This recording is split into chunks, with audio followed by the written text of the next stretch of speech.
Pour aller à Marie-Galante, il nous faut donc prendre le bateau. C'est un voyage qui dure aux environs d'une heure. Après avoir laissé le port, nous empruntons donc la rade de Pointe-à-Pitre. La rade de Pointe-à-Pitre nous permet de découvrir Jarry, le carénage, c'est-à-dire Fouillol, l'université. Nous avons des bâtiments, les bâtiments du port. Ici, nous pouvons découvrir les quelques bâtiments de Pointe-à-Pitre, les bâtiments de 4 étages. Nous continuons vers la sortie de la rade de Pointe-à-Pitre. Nous allons en direction de Marie-Galante.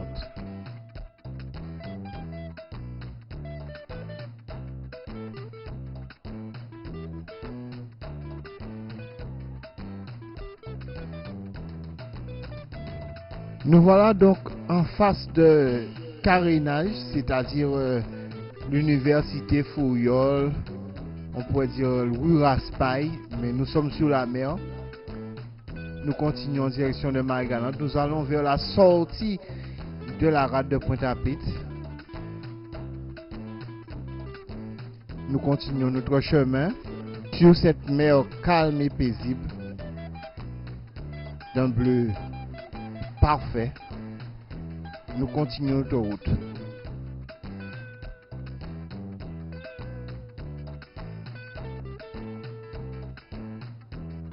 Marie-Galante est aussi appelée l'île aux 100 moulins.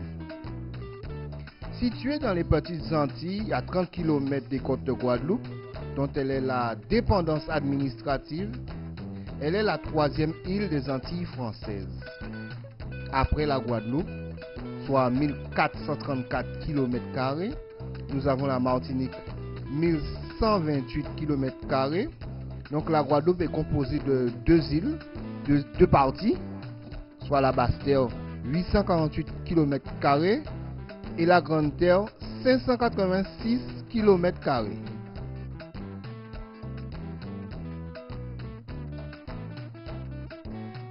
Depuis le début de la colonisation, Marie-Galante a toujours été rattachée administrativement à l'arrondissement de Pointe-à-Pitre, hormis pendant la période révolutionnaire, soit 1793 à 1794. Elle était républicaine alors que le reste de l'archipel était encore royaliste. Depuis 1994, ces 3 communes se sont constituées en communauté de communes. La première créée dans un département d'outre-mer. Son chef-lieu est donc Grandbourg et les 2 autres sont Saint-Louis et Cap-Esther de Marie-Galante.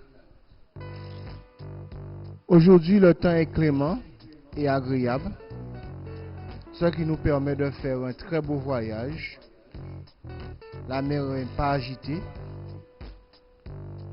Nous avons une traînée blanche derrière le bateau. Nous en allons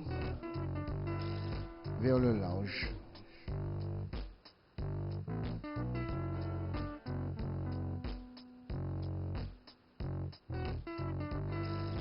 Les passagers sont paisibles, ils sont calmes, ils sont patients. Nous discutons de choses et d'autres durant le voyage.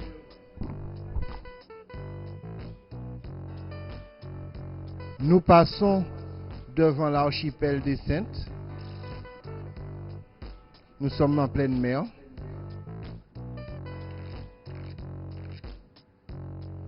Nous découvrons les côtes de la Basse-Terre. Nous voguons à belle allure.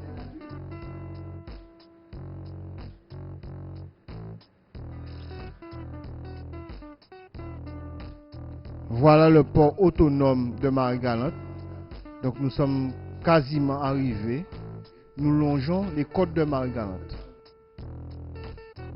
Arrivés au port de Grandbourg, nous découvrons les infrastructures qui composent l'île. Nous avons des voiliers dans la baie, des maisons dans le fond, des voitures et autres.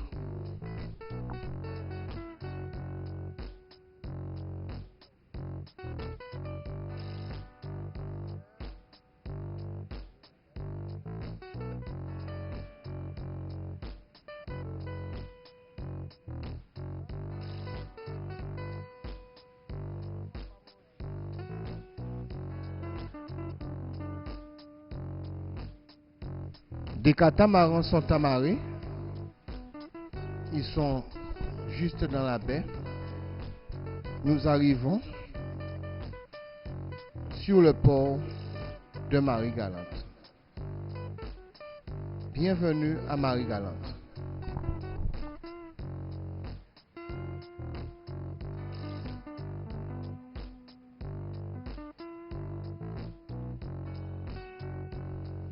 Au IIIe siècle, les Awawak l'appelèrent Touloukera.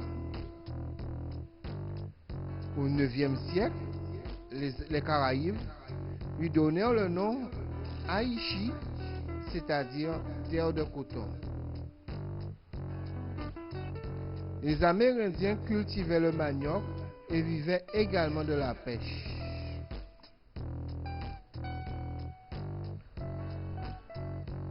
On a vu naître la science des plantes médicinales. On a aussi trouvé les vestiges de leur village de céramique, des pétrolifes et des objets religieux. Nous avons ici quelques images de l'habitation Murat, plus communément appelée Château Murat.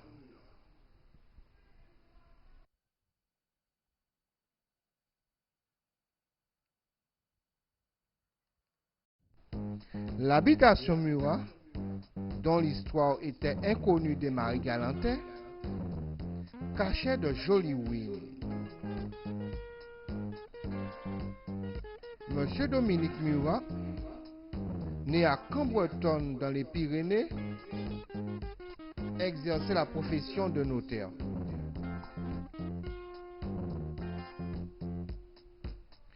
Il s'engagea dans la filière esclavagiste pour bénéficier des avantages financiers et d'un titre de noblesse.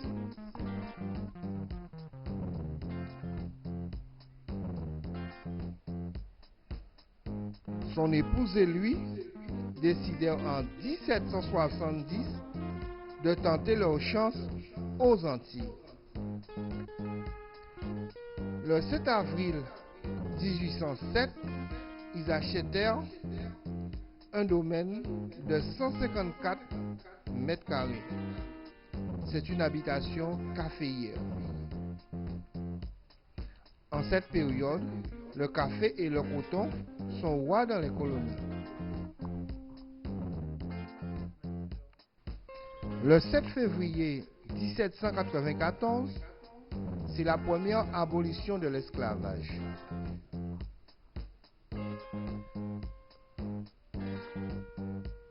Le rétablissement est décidé en juillet 1802. Les Noirs effondrés et en colère baissent le rendement, ce qui appauvrit l'économie. Le 1er janvier 1804, Saint-Domingue est indépendante. Haïti est donc née. Cette rupture effondra les exportations de sucre. Bonaparte décide donc d'octroyer des subventions pour moderniser les installations industrielles afin de donner de la croissance à la production sucrière de Marie-Galante. Après avoir laissé le quartier des Basses où se trouvent les pompiers, nous entamons donc le quartier de Petit-Anse. C'est une plage très agréable de sable blanc.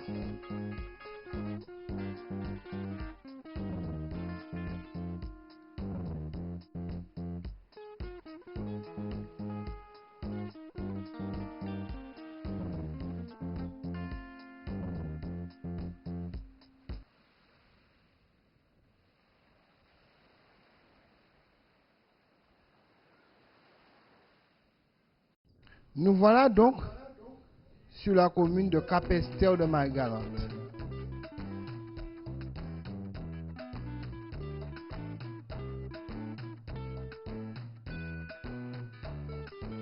Une poissonnerie très bien aménagée,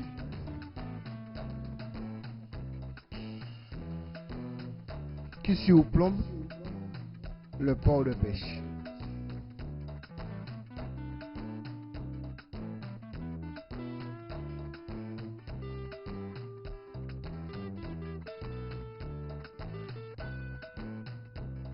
Vous avez ici une vue rapprochée de la poissonnerie.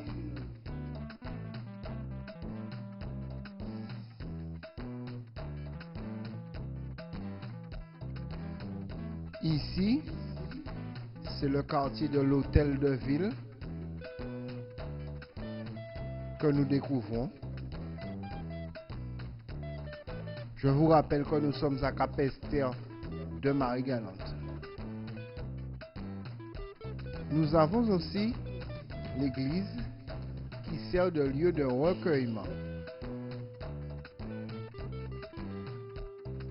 Une association a organisé la vente de produits locaux afin de se faire quelques petits deniers.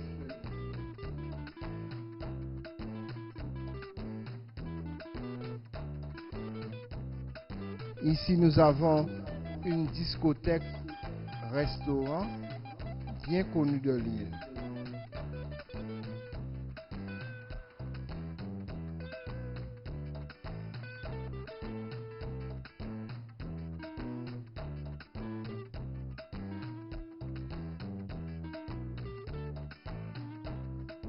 Je reviens sur mes pas, retournant vers Grandbourg, dans l'objectif d'aller vers Saint-Louis.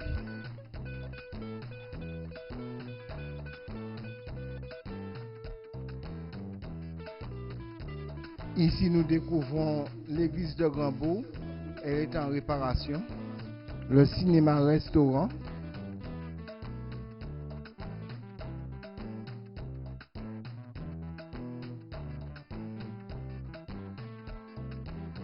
La route qui mène vers Saint-Louis.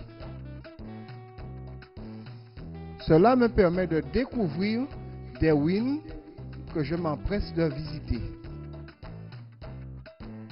La qualité de son soubassement en pierre de taille, de ses décorations, démontre le savoir-faire des tailleurs de pierre et maçons de l'époque. Victor Roussel, propriétaire de l'habitation Trianon, est le premier à introduire des appareils à effet triple, c'est-à-dire des rondes écailles, pour des opérations de cuite, sans doute en 1860, à l'occasion de l'achèvement de ces nouveaux bâtiments.